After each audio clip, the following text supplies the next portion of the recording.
In this video, we will show you how to replace your coolant reservoir on the Chevy Silverado. This will be located along the passenger side of your engine compartment. Let's get into it. Okay friend, let's get started on our job. The first thing we need to mention is we are going to be opening up the cooling system, obviously. You want to make sure it's cool to the touch. Along the top of the coolant reservoir is where you're going to find your protective cap. Let's go ahead and turn that counterclockwise. To remove it, make sure you lift it up and away from your face in case there's any pressure.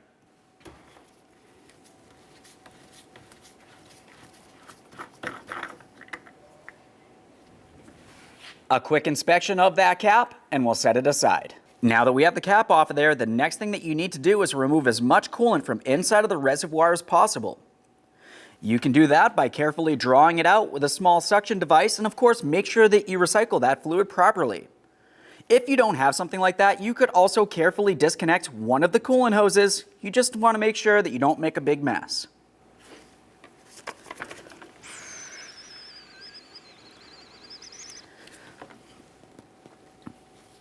Once you have the coolant drained far enough, we'll continue on along the bottom side of the coolant reservoir.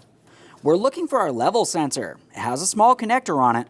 Take hold of the locking tab, pull it away from the connector, and then of course disconnect it and give that connector a quick inspection. If you see any funny colors, that's corrosion and it would need to be dealt with.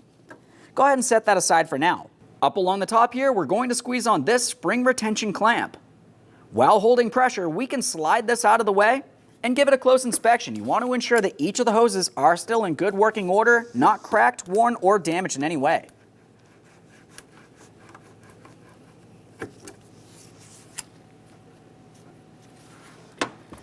If you feel as though the hose is stuck in position, use a small hose pick. Just be careful not to damage the hose.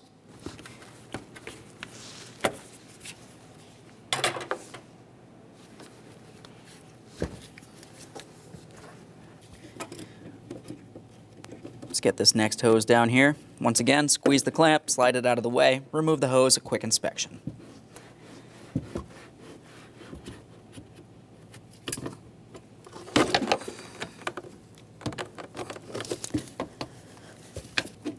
Use caution, coolant might come out of this area. It's a good idea to have your collection bucket under here. There we are. With both hoses disconnected, we'll continue with the mounting hardware.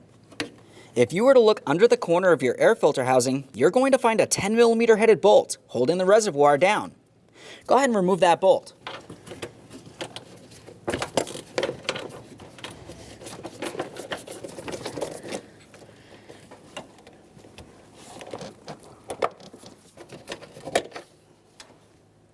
Let's continue along the rearward corner of the reservoir now. We have a 10mm mounting nut.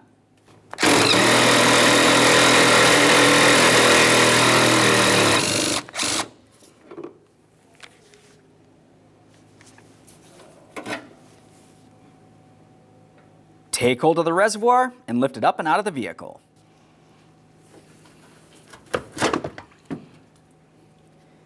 There it is, friend. Before we install our new part, it's important to make sure that you inspect the mounting points. We have the stud that comes up and out of the body of the vehicle. And then we also have the bracket over in this area that has the threaded port. Ensure that everything's in good working order and we'll continue on with our installation. Okay, let's get ready for installation of our brand new coolant reservoir. Let's have a look at the portion that's facing towards the passenger side fender. Looking along this area, you're going to find a small plastic hooked area.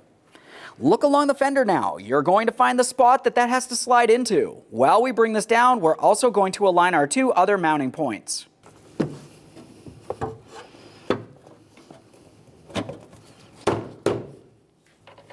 This in here. Just starting that mounting bolt. We're going to leave this loose temporarily. Continue on up at that mounting nut in the far corner on the rear there. Start it on, snug it up. With that snug, we'll make our way to the forward bolt. Same process here, just go ahead and bottom it out and make sure it's nice and snug. Okay, right there is bottomed out. Take it a little bit further here. We'll just give this a quick wiggle to make sure it's completely secured and continue on with the wiring harness. For the wiring harness, you want to take it, put it in position, make sure it's aligned and press it in, listen for a click.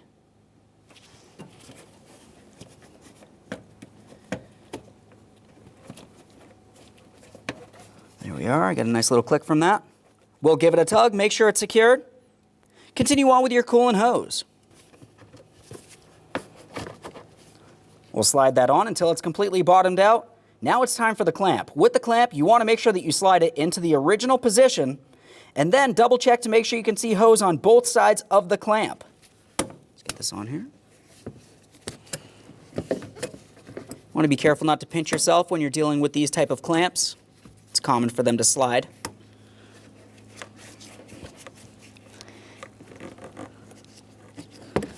There we are. I've got the clamp in the proper position. A quick check to ensure that we do have hose on both sides, and a wiggle. Let's do the same for the upper hose here. Bottom it out, reinstall the clamp.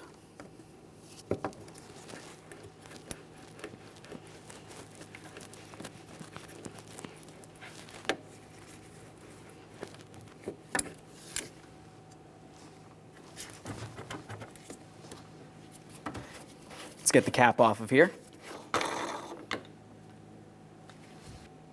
It's time to fill the cooling system. When you do this, you need to make sure that you use the manufacturer specified coolant. When you fill it, we're not making our way all the way up to the top where that cap would be located. You need to make sure that you're only up to the maximum line. Now, when you go to do this, to help avoid making a mess, you could use a funnel system like this right here. Use a small adapter that fits directly on the top there, and then you can continue by adding the coolant up along here. Make sure that you have the coolant at the proper level, and once you've done so, you can start up the vehicle. Let it run for a little while, get up to normal operating temperature. Once it's at normal operating temperature, the thermostat should open up and the coolant will circulate throughout the entire system, burping out any air that might be in there. Continue topping off the coolant as necessary. Once you've finished, go ahead and remove the adapter and your funnel system. I have a specialty tool, so that's what I'll be using. If you have this tool, you more than likely already know how to use it, but I'll give a brief description. We're going to place this on top of the reservoir, apply air to this port right here, and create vacuum. We'll be watching this area here and ensure that the needle makes its way all the way over into the green area. Once it's there and it holds pressure, we're going to remove the air from the system and confirm that it holds for several minutes. That confirms whether or not we have a leak. Okay, let's start applying some pressure here.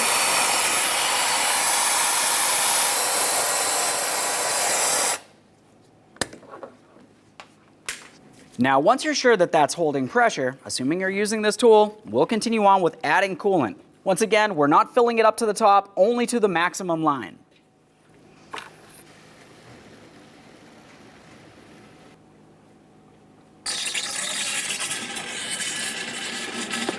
There we are.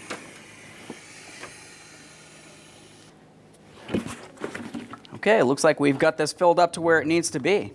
As I mentioned, once you think it's full, it's time to start up the vehicle, let it run, and get up to normal operating temperature. After it's done so, just go ahead and make your way out here and triple check to ensure that you are completely full of the proper engine coolant. Once you're sure, go ahead and reinstall that cap. Make sure it's nice and tight. At this point, you can hop in the vehicle, take it for a road test, and check for leaks. Aside from that, thanks for watching. When only the best will do, demand TRQ. The only company that lets you view before you do. TRQ is committed to offering the highest quality aftermarket auto parts that are engineered for peace of mind. Thanks for using and viewing with TRQ.